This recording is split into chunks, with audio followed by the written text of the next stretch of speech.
আসতেছে, তাহলে ও চাচাই নিয়ে যায়। আমি তাহলে মেডিকেলে চলে যাই। ওই মেয়ে কই যাও তুমি? দাঁড়াও, এখান থেকে এক পা লড়বে না। ও চাচা আসলে তারপর তুমি এখান থেকে যাবা। তোমাকে আমরা চিনে জানো, তুমি এলাকাতে বাচ্চা নিয়ে যাবে। দাঁড়াও এখানে। ভাই ঠিকই বলছে, এখান থেকে এক পা লড়বে, না হলে তো লোলে ভাঙ্গালাম।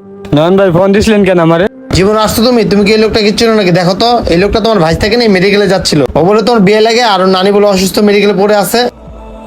না তো ভাই, আমি তো এই লোকটা চিনি না। আর আমার ভাতিটা তো ওই জায়গায় খেলতে আইছিল। আর আমাদের ফ্যামিলিতে তো আজকে ওরকম কেউ অসুস্থ হয় নাই। আর এবং কি ভাবির ফ্যামিলিতে তো আজকে কেউ অসুস্থ হয় নাই। আর আমার মনে হয় এই লোকটা ছেলে পাচারকারী, তার মানে শিশু পাচারকারী। কি বলি শিশু পাচকে? ধর ধর। ভাই মারেন না, ভাই ধর, মারেন না, মার, ভাই ছেড়ে দেন, ধর, ভাই ছেড়ে ধর, দেন, ভাই দে, ছেড়ে দেন, দে, ভাই মারেন দে, না, ভাই ছেড়ে দেন, ছেড়ে দেন, ভাই ছেড়ে দেন, এই পালাইতে। এই ধর ধর ধর ধর। বাবু তুমি ভয় পাইছো? না আঙ্কেল, আমি ভয় পাই নাই তো। সাবাস বাবু, কখনো ভয় পাবো না। তুমি অচেনা মানুষের হাত থেকে চিজ কেন নিছো? তুমি জানো না এলাকার ভিতরে শিশু পাচারকারী ভরে গেছে? আঙ্কেল, আমি তো বুঝতে পারি নাই। আচ্ছা ঠিক আছে, আর ওই তো তোমার চাচ্চু আসতেছে, এই না ওরে নিয়ে যাও বাসায়। বাবা